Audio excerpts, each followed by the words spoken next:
Assalamualaikum warahmatullahi wabarakatuh. Perkenalkan, saya Mutiara Effendi dengan NIM 210600165. Baiklah, pada video kali ini saya akan membahas tentang akumulasi modal dan pertumbuhan ekonomi, yang mana ini adalah tugas dari mata kuliah Teori Ekonomi Makro 2 dengan dosen Bapak Alphonse Trianto. Baik, langsung aja ke penjelasannya. Akumulasi modal, modal pertumbuhan Solo dirancang untuk menunjukkan bagaimana pertumbuhan persediaan modal, pertumbuhan angkatan kerja, dan kemajuan teknologi berinteraksi dalam perekonomian, serta bagaimana pengaruhnya terhadap output barang dan jasa suatu negara secara keseluruhan. Nah, ini adalah contoh gambar penawaran dan permintaan terhadap barang. Selanjutnya, penawaran barang dan fungsi produksi. Pertama, output bergantung pada persediaan modal dan angkatan kerja dengan rumus Y sama dengan F dikali KL. Fungsi produksi memiliki skala pengembalian konstan dengan rumus Z kecil Y besar sama dengan F Z dikali Z kecil K besar Z kecil L besar. Z kecil sama dengan 1 per L, sehingga Y per L sama dengan F K per L 1. Akhirnya, kita mendapatkan fungsi produksi sebagai berikut. Y sama dengan F kali K.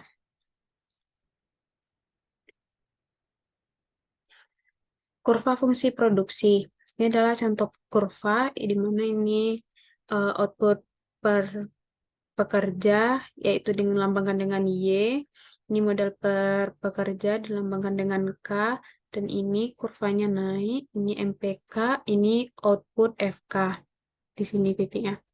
Fungsi produksi menunjukkan bagaimana jumlah modal per pekerja menentukan jumlah untuk output per pekerja Y sama dengan F kali K. Nih, Y sama dengan F kali K. Kemiringan fungsi produksi adalah produk marginal modal. Jika K meningkat 1 unit, Y meningkat sebesar MP. Nah, jika K ini meningkat 1 unit ke kanan, maka Y nih meningkat pula sebesar MPK nih, sebesar nih. Fungsi produksi menjadi lebih datar ketika K naik yang menunjukkan penurunan produk marginal. Selanjutnya, peningkatan terhadap barang dan fungsi konsumsi. Output per pekerja Y merupakan konsumsi per kapita C dan investasi per pekerja I. Y sama dengan C ditambah I, kita ketahui bahwa orang menabung sebesar S dari pendapatan, sehingga C sama dengan 1 dikurang S dikali Y. Maka Y sama dengan 1 dikurang S dikali Y ditambah ditambah I. Selanjutnya, kita mendapatkan rumus, yaitu I sama dengan SY. Jadi, tingkat tabungan juga merupakan bagian dari output yang menunjukkan investasi. Selanjutnya, output, konsumsi, dan investasi. Ini adalah contoh kurvanya. Di sini Y, output per pekerja, di sini K, modal per pekerja. Tingkat tabungan menentukan alokasi output di antara konsumsi dan investasi.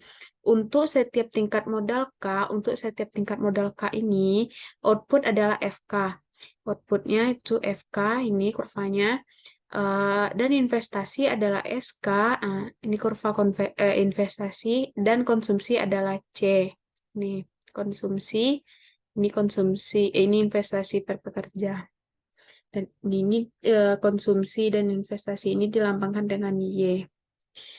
Selanjutnya, ini pertumbuhan persediaan modal dan kondisi mapan.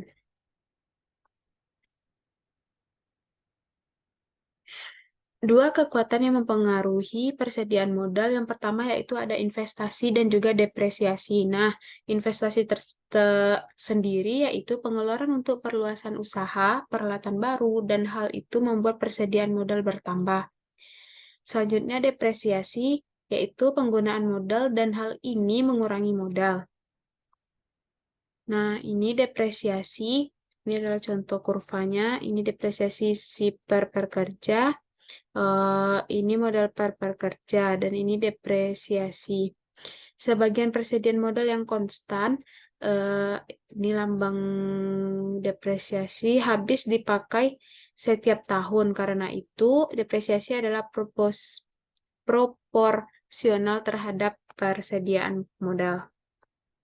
Selanjutnya, kita dapat menyatakan dampak, dampak investasi dan depresiasi terhadap persediaan modal dalam persamaan, yaitu persamaan perubahan persediaan modal, investasi dikurang depresiasi. Ini perubahan persediaan modal itu dilambangkan dengan delta K, dan investasi dengan I, depresiasi ini.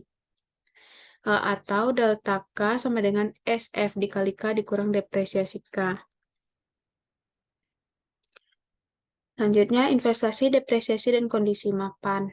Ini contoh kurvanya. Tingkat modal, kondisi mapan K, ini K bintang, adalah tingkat di mana investasi sama dengan depresiasi. Yang menunjukkan bahwa jumlah modal tidak akan berubah sepanjang waktu. Di bawah K bintang, I melebihi depresiasi K sehingga persediaan modal tumbuh. Di atas K bintang, I kurang dari depresiasi K sehingga persediaan modal menyusut. Selanjutnya, bagaimana tabungan mempengaruhi pertumbuhan? Yang pertama yaitu kenaikan tingkat bunga. Kenaikan ini contoh kurvanya. Kenaikan tingkat tabungan menunjukkan bahwa jumlah investasi untuk setiap persediaan modal tertentu lebih tinggi. Kenaikan itu membuat fungsi tabungan bergeser ke atas.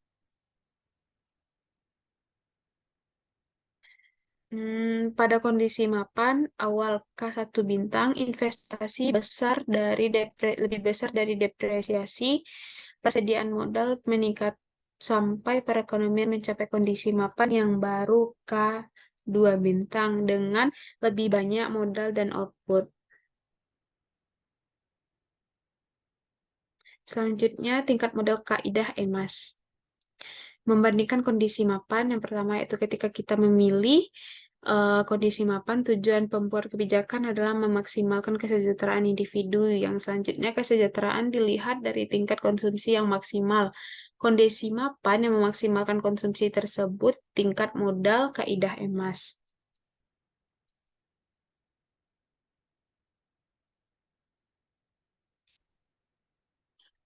Konsumsi pada kondisi mapan, ini contoh kurvanya, ini output dan depresiasi pada kondisi mapan, ini K bintangnya. Di bawah kondisi mapan, kaidah EMAS, kenaikan modal pada kondisi mapan meningkatkan konsumsi pada kondisi mapan. Di atas kondisi mapan, kaidah EMAS, kenaikan modal pada kondisi mapan mengurangi konsumsi pada kondisi mapan. Keterangannya, output perekonomian digunakan untuk konsumsi atau investasi. Dalam kondisi mapan, investasi sama dengan depresiasi. Oleh karena itu, konsumsi kondisi mapan adalah perbedaan antara output dan depresiasi. Konsumsi kondisi mapan dapat memaksimalkan pada kondisi mapan kaidah EMAS. Persediaan modal kaidah EMAS dinyatakan dalam K bintang EMAS dan konsumsi kaidah EMAS dinyatakan dengan C bintang EMAS. Selanjutnya tingkat tabungan dan kaidah emas. Yang pertama, ini ada itu contoh kurvanya. Hanya ada satu tingkat tabungan yang memproduksi tingkat modal kaidah emas K bintang emas. Setiap perubahan dalam tingkat tabungan akan menggeser kurva SFK dan akan menggerakkan perekonomian menuju kondisi mapan dengan tingkat konsumsi yang lebih rendah. Transisi menuju kondisi mapan, kaidah emas. Mengurangi tabungan ketika memulai dengan terlalu banyak modal, dan yang kedua yaitu meningkatkan tabungan ketika memulai dengan terlalu sedikit modal. Selanjutnya, pertumbuhan populasi.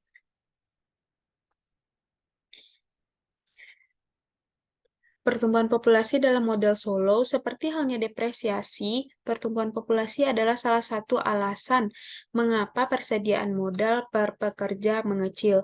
Jika N adalah tingkat pertumbuhan populasi dan depresiasi adalah tingkat depresiasi, maka depresiasi tambah N, kali K adalah investasi pulang pokok.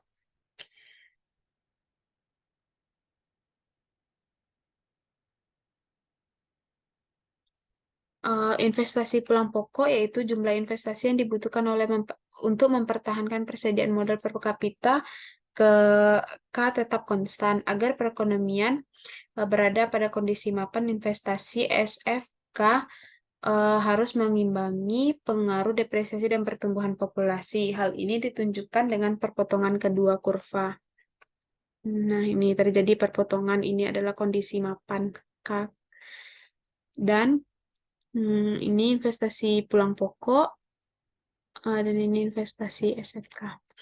Nah, selanjutnya dampak pertumbuhan populasi. Model Solo memprediksikan bahwa perekonomian dengan tingkat pertumbuhan populasi yang lebih tinggi akan memiliki tingkat modal per pekerja yang lebih rendah dan pendapatan yang lebih rendah pula. Selanjutnya, pertumbuhan populasi dalam model Solo. Ini juga ada kurvanya, dapat dilihat di layar. Kenaikan tingkat pertumbuhan populasi dari N1 dan N2 menggeser garis yang menunjukkan pertumbuhan populasi dan depresiasi ke atas. Kondisi mapan yang baru K2 bintang memiliki tingkat modal per pekerja yang lebih rendah ketimbang kondisi mapan awal K1 bintang. Selanjutnya, pandangan alternatif pada pertumbuhan populasi. Yang pertama yaitu model Malthusian, semakin meningkatnya populasi akan secara terus-menerus membebani kemampuan masyarakat untuk memenuhi kebutuhannya sendiri. Yang kedua, ada model Kremerian, pertumbuhan populasi adalah kunci dalam memajukan kesejahteraan ekonomi. Nah, hanya itu materi yang dapat saya paparkan. Bila ada kekurangan, saya mohon maaf. Saya tutup dengan Assalamualaikum warahmatullahi wabarakatuh.